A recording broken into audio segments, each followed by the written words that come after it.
Tom, look, I think when it comes to foreign diplomacy, and I mentioned this in my maiden speech, we should always treat relations with other countries through sound diplomacy. I think we need to start engaging with China in a constructive way. Look, we have issues, but, look, I come from the private sector, and whenever we have issues, we always try to find a solution. I think it's very important. I always draw inspiration from Ronald Reagan's State of the Nation address in 1984, which started the detente with Russia, the Cold War with Russia, where he mentioned that, people don't start wars, governments do. And I think we need to be very careful as members of the government that we don't run commentary on this sort of stuff in the media. I think we just need to take a look at the bigger picture here because, right now our hardworking farmers and barley producers and meat abattoirs and that, we don't want them losing jobs.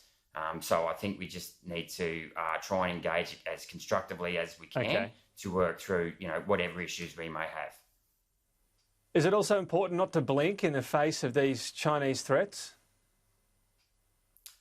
Well, blink, I don't know what exactly you mean by that. I think we've got to try and work through to find a common solution. There's economic implications might be coming, and then we roll over on a coronavirus inquiry, for example, and say, OK, we won't pursue that.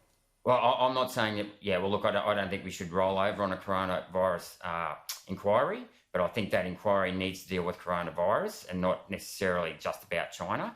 Look, there's a range of issues we have to deal with here.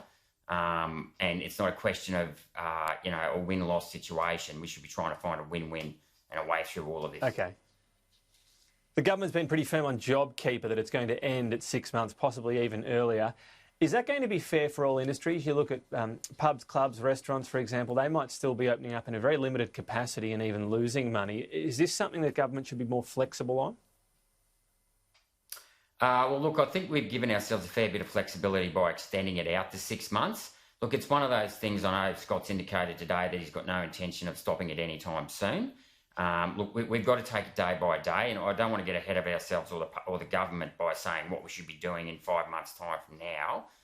Look, ideally, the best thing to do is get on top of coronavirus, make sure we've got all our medical systems in place, i.e. ICU beds and everything like that, lots of testing, so that we can start to reopen the economy as quickly as possible. And hopefully, and touch wood, in 6 months' time, we can come off it and a lot of people can get their jobs back. But if you look at pubs in particular, they might be 50 or even 25% of capacity even in a few months. They can't be expected to be able to operate in those circumstances unassisted, can they? Oh, no, I agree with that. No, and I would think, and look, I can't speak for the Treasurer just yet, but I don't think there's an intention to necessarily stop JobKeeper before, pubs are reopened, properly reopened. But look, like I said, we're only, it's only been about 6 weeks since we actually shut the economy down, so we've still got a long way to go. All right. And we're just reopening, so let's just take it day by day, see how it goes. We've got to get through winter yet, so I don't think we should get ahead of ourselves. Just finally, the government's been praised for acting on the best scientific and medical advice around all of this. Is there a concern about the protests in Melbourne, peddling theories about the vaccine being a conspiracy to control people, somehow linked to 5G? Does this worry you that this is a school of thought out there? Look, it doesn't worry me. I don't pay a lot of attention to it. My children, we got them all vaccinated when they were young for polio and measles and et cetera, et cetera. It's let's just take the medical advice as it comes.